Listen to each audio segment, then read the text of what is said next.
नमस्ते दोस्तों, मनमोहक हिंदी कहानियाँ चैनल में आप सभी का स्वागत है। आज की हमारी कहानी है गृहस्थी का सुख। आपको हमारी कहानी पसंद आती है तो वीडियो को लाइक और चैनल को सब्सक्राइब जरूर कीजिएगा। ऑफिस से घर लौटते हुए वह अचानक ही उदास हो उठता है। एक अजीब तरह की वितृष्णा के बादल उसके मन में घुमड़ने लगते हैं। वह सोचने लगता है, घर लौटकर भी क्या करूँगा? वहाँ कौन है जो मुझे प्यार दे सके, अपनत्व दे सके, मेरी थकान मिटा सके, मेरी चिंताओं का सहभागी बन सके। पत्नी है, मगर उसके पास शिकायतों का कभी न खत्म होने वाला लंबा सिलसिला है। न वह हंसना जानती है, न मुस्कुराकर पति का स्वागत करना। वह जब भी ऑफिस से घर लौटता है, मधु का क्रोध से बिफरा और घृणा से विकृत चेहरा ही उसे देखने को मिलता है। जब वह खाने बैठता है, तभी मधु अपनी शिकायतों का पिटारा खोलकर बैठ जाती है। कभी माँ की शिकायतें तो कभी अपने अभावों की शिकायतें, खाना तक हराम कर देती है वह। जब वह ऑफिस से घर लौटता है, तब उसके दिल में हमेशा यही हसरत रहती है कि घर लौटकर आराम करे, थकी हुई देह और व्याकुल दिमाग को ताजगी दे। मधु मुस्कुराकर उससे बातें करे, उसके सुख दुख में हिस्सेदार बने।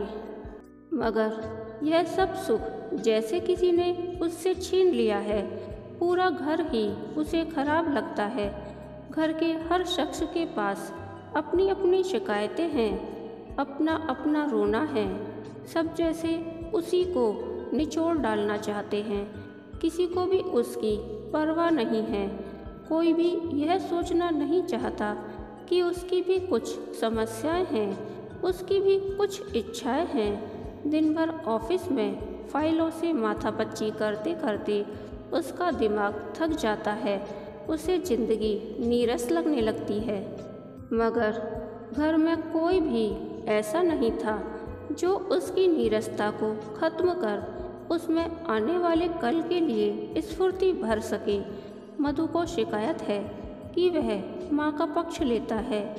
माँ को शिकायत है कि वह पत्नी का पिछलग्गू बन गया है, लेकिन वह जानता है कि वह हमेशा सच्चाई का पक्ष ही लेता है। सच्चाई का पक्ष लेकर किसी के पक्ष या विपक्ष में कोई निर्णय लेना क्या गलत है? मधु या माँ क्यों चाहती हैं कि वह उन्हीं का पक्ष ले?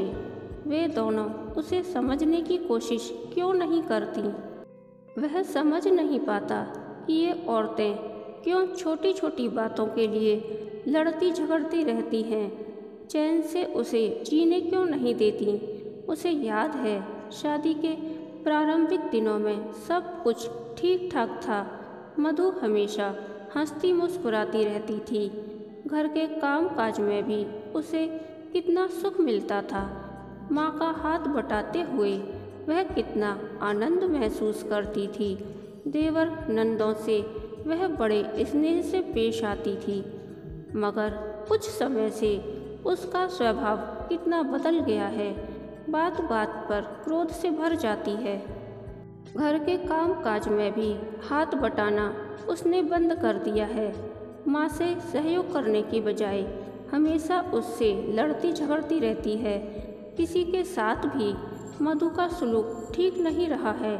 समझ नहीं आता कि आखिर मधु को अचानक हो क्या गया है, इतनी बदल क्यों गई है। उसके इस प्रकार ईर्ष्यालु और झगड़ालू बन जाने का क्या कारण है? किसने उसके कान भरे हैं कि इस घर को युद्ध का मैदान बना डाला है? अब तो स्थिति यहाँ तक पहुँच गई है कि मधु अलग से घर बसाने के लिए हठ करने लगी है। अपनी मांग मनवाने के लिए वह तमाम तरह के हथियार और हथकंडे इस्तेमाल करने लगी है।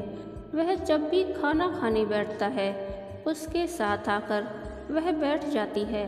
लगातार भुनभुनाती बड़बड़ाती रहती है। कभी कभी रोने सिसकने भी लगती है। शायद इस सब का एक ही उद्देश्य होता है। वह साफ साफ जतला देना चाहती है कि अब वह माँ के साथ नहीं रह सकती, उसे अलग घर चाहिए। उसे हैरानी है कि आखिर मधु एकाएक अलग घर बसाने की जिद क्यों करने लगी है। यहाँ उसे क्या तकलीफ है? वह सोचती क्यों नहीं कि उनके अलग हो जाने से यह घर कैसे चलेगा? माँ का क्या होगा? छोटे भाई बहनों का क्या होगा? कौन उन्हें पढ़ाएगा लिखाएगा? कौन उनकी शादी करेगा? पिताजी की मौत के बाद इस घर की जिम्मेदारी उसी पर तो है। वही तो सबका अभिभावक है। छोटे भाई अभी इतने समर्थ नहीं हैं कि उनके भरोसे घर छोड़ सके। अभी तो इन सब की जिम्मेदारी भी उसके कंधों पर ही है। वह कैसे अलग हो सकता है? मधु को उसने हमेशा समझाने की कोशिश की है, मगर मधु समझना ही नहीं चाहती। जिद्दी बच्चे की तरह अपनी जिद पर अड़ी हुई है। वह चाहता है इस मामले में वह मधु की उपेक्षा कर दे। वह उसकी बात पर गौर तक करना नहीं चाहता, मगर वह क्या करे? मधु उसके सामने बैठकर रोने बुड़बुड़ाने लगती है। वह उसका रोना धोना सुनकर परेशान हो उठता है। तब उसका मन करता है कि वह खाने की थाली उठाकर फेंक दे, मधु को उसकी बदतमीजी का मजा चखा दे, या घर से कहीं बाहर भाग जाए, फिर कभी लौट कर ना आए। आखिर यह घर है या पागल खाना, जहाँ एक पल चैन नहीं। इच्छा न होते हुए भी वह घर लौट आता है। आखिर जाए भी कहाँ? जिम्मेदारियों से भाग भी तो नहीं सकता। उसे देखते ही मधु मुंह फुलाकर अपने कमरे में चली जाती है। अब उसका स्वागत करने का यही तो तरीका बन गया है। वह जानता है कि अब मधु अपने कमरे से बाहर नहीं आएगी, इसलिए वह अपने आप ही बाल्टी में पानी भरता है, अपने आप ही कपड़े उठाकर गुसलखाने में चला जाता है। नहाकर वह अपने कमरे में चला जाता है। मधु तब भी मुंह फुलाए बैठी रहती है। उसे उबकाई सी आने लगती है। क्या पत्नी इसी को कहते हैं? क्या गृहस्थी का सुख इसी का नाम है? वह मधु से खाना लाने के लिए कहता है। वह अनमने मन से ठंडा खाना उठा लाती है। खाना देखकर उसे गुस्सा आने लगता है, फिर भी वह खाने लगता है। मधु उसके पास ही बैठ जाती है। फिर एकाएक कहती है, मैं पूछती हूँ, आखिर मुझे कब तक इसी तरह जलना होगा? कब तक मुझे माँ की गालियाँ सुननी होंगी? कब तक देवर नंदों के नखरे उठाने पड़ेंगे? रोटी का कौर उसके मुंह में ही अटक जाता है। उसका मन मधु के प्रति घोर नफरत से भर जाता है। वह क्रोध भरे स्वर में कहता है, आखिर तुम्हें कब अक्ल आएगी मधु?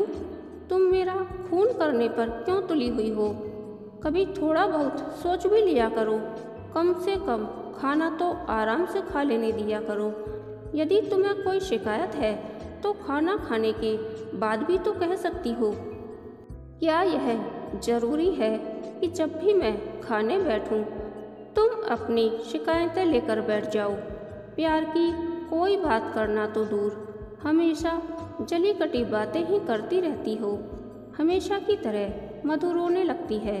हाँ, मैं तो आपकी दुश्मन हूँ, आपका खून करना चाहती हूँ। मैं तो आपकी कुछ लगती ही नहीं हूँ। देखो मधु, मैं माँ से अलग नहीं हो सकता। इस घर के प्रति मेरी कुछ जिम्मेदारियाँ हैं, मैं उनसे भाग नहीं सकता। तुम्हारे लिए अच्छा यही है कि तुम माँ के साथ निभाना सीखो, अलग होने की जिद छोड़ दो। नहीं, वह रोते रोते ही कहती है, मैं नहीं निभा सकती। मुझसे माँ की गालियाँ नहीं सही जाती। वह जानता है कि गाली गलौज करने की आदत माँ की नहीं है। चूँकि मधु अलग होना चाहती है, इसलिए हमेशा माँ के खिलाफ बातें बनाती है। उसे समझाना बेकार है, वह समझना ही नहीं चाहती। उसके दिमाग में तो बस एक ही बात बैठी हुई है, अलग होने की। दुखी और परेशान होकर वह खाना बीच में ही छोड़कर उठ खड़ा होता है। घर से बाहर आकर वह सड़कों पर घूमने लगता है, अपने दुख को हल्का करने का प्रयास करता है। सोचता रहता है, यही मधु कभी उसकी माँ से कितना स्नेह करती थी, आज उसे किसने भड़का दिया है, किसने उसे सलाह दी है अलग हो जाने की। कौन हो सकता है वह धूर्त इंसान। उसे ध्यान आता है, जब से रीना इस घर में आने लगी है तभी से मधु के तेवर भी बदलते जा रहे हैं। रीना मधु की मौसेरी बहन है। वह अक्सर घर में आती है। दोनों बहनें अलग कमरे में बैठी देर तक बातें करती रहती हैं। पता नहीं वे क्या क्या फुसुर फुसुर करती रहती हैं। रीना के पति सुरेश को भी वह जानता है। सुरेश बैंक में क्लर्क है। रीना और सुरेश के बीच हमेशा खटपट रहती है। दोनों के बीच कभी नहीं बनती। किसी न किसी बात पर दोनों झगड़ते रहते हैं। सुरेश की आदत लड़ने झगड़ने की नहीं है, मगर रीना उसे चैन से जीने नहीं देती। वह बहुत झगड़ालू और ईर्ष्यालु औरत है। तरह तरह के इल्ज़ाम लगाकर वह सुरेश को लांछित करती रहती है। रोज रोज के इन्हीं झगड़ों से तंग आकर सुरेश अक्सर घर नहीं आता। होटल में खाना खा लेता है और कहीं भी जाकर सो जाता है। घर और पत्नी के होते हुए भी वह बेघर इंसान की जिंदगी जी रहा है। सुरेश की माँ या भाई उसे मनाकर वापस घर ले आते हैं। रीना के साथ उसका समझौता करा देते हैं। कुछ दिन तो सब ठीक ठाक रहता है, मगर थोड़े ही दिनों में रीना फिर अपनी असलियत पर उतर आती है और वह फिर घर छोड़ने के लिए विवश हो जाता है। वही रीना अब उसके घर को भी तबाह करने पर तुली हुई है। कुछ लोग अत्यंत नीच प्रकृति के होते हैं। वे ना तो स्वयं सुखी रहते हैं और ना किसी दूसरे को सुखी रहने देना चाहते हैं। दूसरों के घर उजाड़ना उनकी आदत हो जाती है। रीना भी ऐसी ही औरत है। अपना घर तो वह उजाड़ ही चुकी है, अब इस घर को तबाह करने पर तुली हुई है। रीना से उसे हमेशा ही नफरत रही है। वह उससे कभी बात तक नहीं करता। वह सोचा करता है, जो औरत अपने पति के साथ निभा ना सकी, जिसने अपने हाथों से अपना घर बर्बाद कर लिया, जो अपने अच्छे भले पति पर लांछन लगाने से बाज नहीं आती, वह किसी दूसरे की हित चिंतक कैसे हो सकती है। जिसका अपना पति होटलों में खाता है, जिसके व्यवहार से दुखी होकर उसका पति घर भी लौटना नहीं चाहता, ऐसी औरत किसी दूसरे घर का सुख कैसे बर्दाश्त कर सकती है।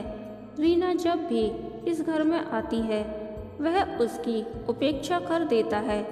मधु जरूर उससे घंटों बतियाती रहती है।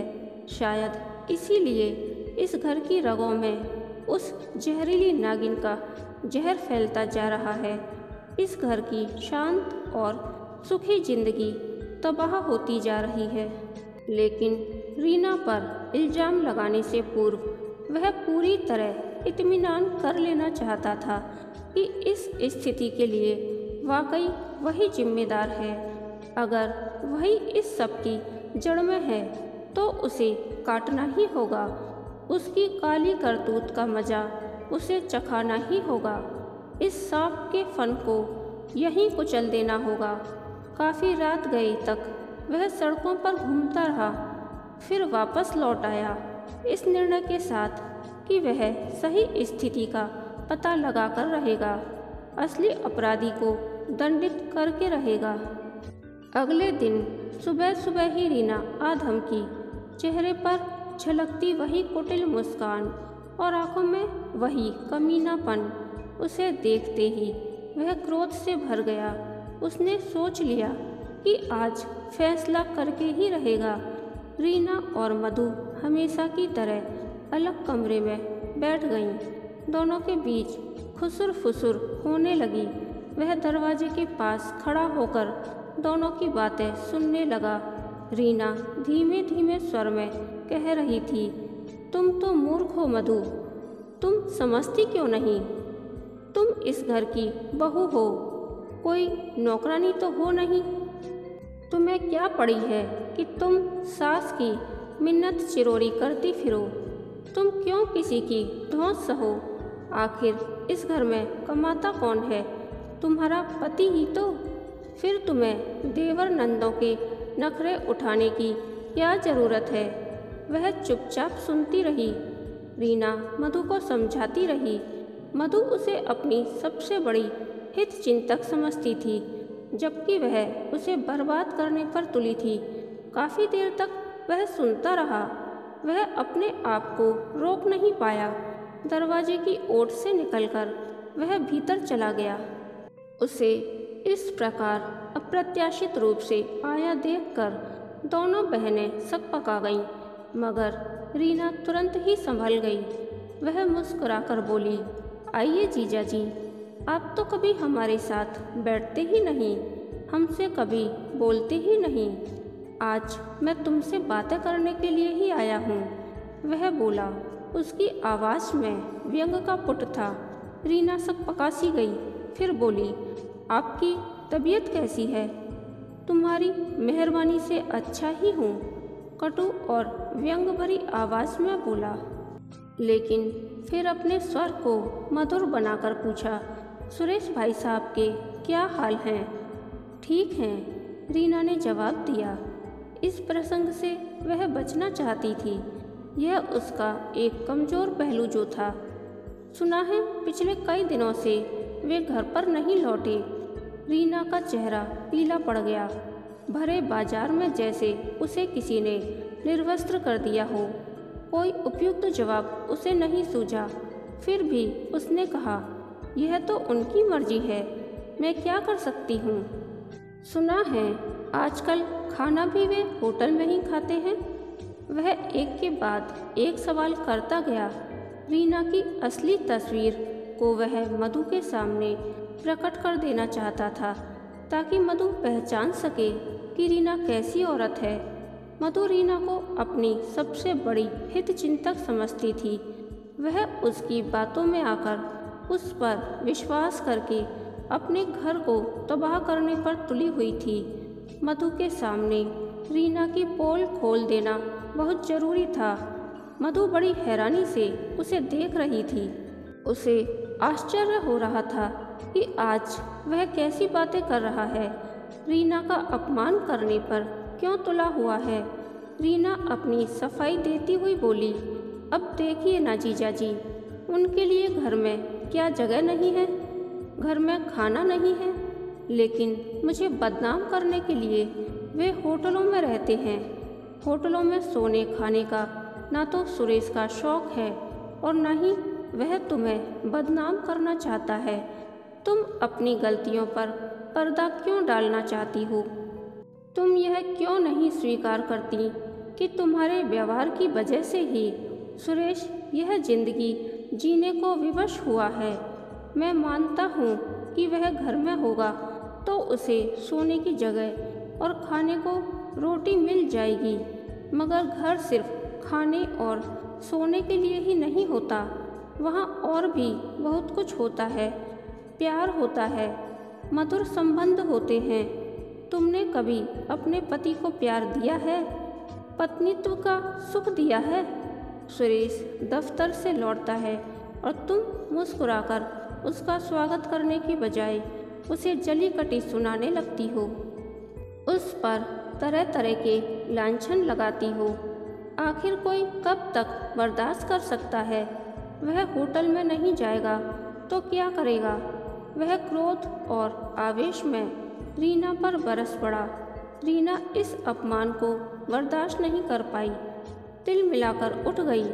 जीजा जी, आप मेरा अपमान कर रहे हैं। हमारी घरेलू जिंदगी में दखल दे रहे हैं आप।